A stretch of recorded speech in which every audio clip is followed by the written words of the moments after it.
Perkara gaji ke-13 suami, tinggal sedikit. Polwan di Mojokerto nekat bakar suaminya hidup-hidup. Kasus polwan bakar suami di Mojokerto bikin gempar. Peristiwa memalukan ini terjadi di asrama polisi Mojokerto Jalan Pahlawan, Kelurahan Miji, Kecamatan Keranggan, Kota Mojokerto, Sabtu 8 Juni 2024 pagi. Polwan berinisial Bribtu Fn tega bakar suaminya Bribtu RDW cuma gegara masalah uang. Ternyata terkuak bahwa polwan bakar suaminya gegara gaji ke-13. Bribtu RDW mengalami luka bakar cukup parah setelah dibakar istrinya Bribtu Fn.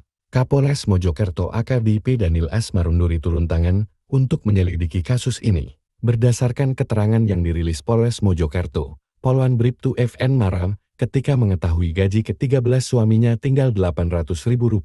Padahal, Bribtu RDW mendapatkan gaji ke-13 2,8 juta rupiah. Polwan Bribtu Fn nekat membakar suaminya sendiri yang juga polisi, Bribtu RDW, di asrama Polres Mojokerto, Jalan Pahlawan, Kelurahan Miji, Kecamatan Keranggan, Kota Mojokerto, Sabtu 8 Juni 2024 pagi. Akibat peristiwa itu, Bribtu RDW mengalami luka bakar di sekujur tubuhnya dan masih dirawat di rumah sakit. Berdasarkan kronologi yang dirilis polisi, pada Sabtu 8 Juni 2024 pukul 9 WIB pagi, Bribtu Fn mengecek saldo ATM milik suaminya dan mendapati gaji ke-13 sejumlah 2,8 juta rupiah tinggal tersisa Rp800.000.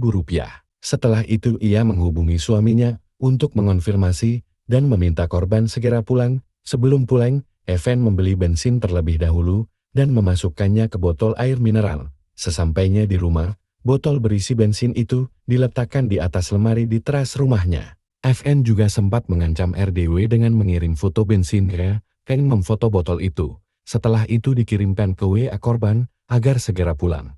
Ucap Kapolresta Mojokerto, AKBP Daniel S. Marunduri dalam keterangannya, Sabtu 8 Juni 2024.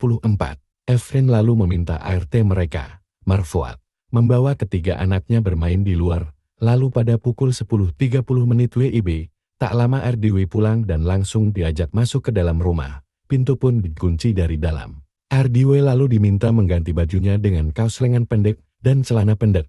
Setelah itu keduanya terlibat cekcok. Setelah itu tangan kiri korban pun diborgol dan dikaitkan di tangga yang berada di garasi dan dalam kondisi duduk di bawah.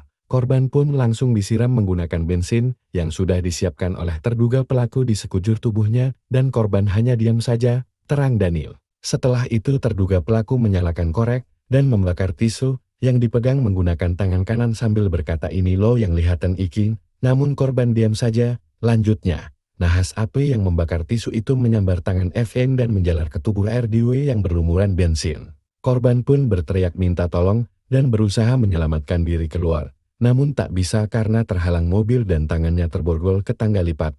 Salah satu saksi, Bribka Alfian, yang mendengar teriakan itu, lalu langsung masuk dan mencoba memadamkan api. Download Tribun X sekarang, menghadirkan lokal menjadi Indonesia.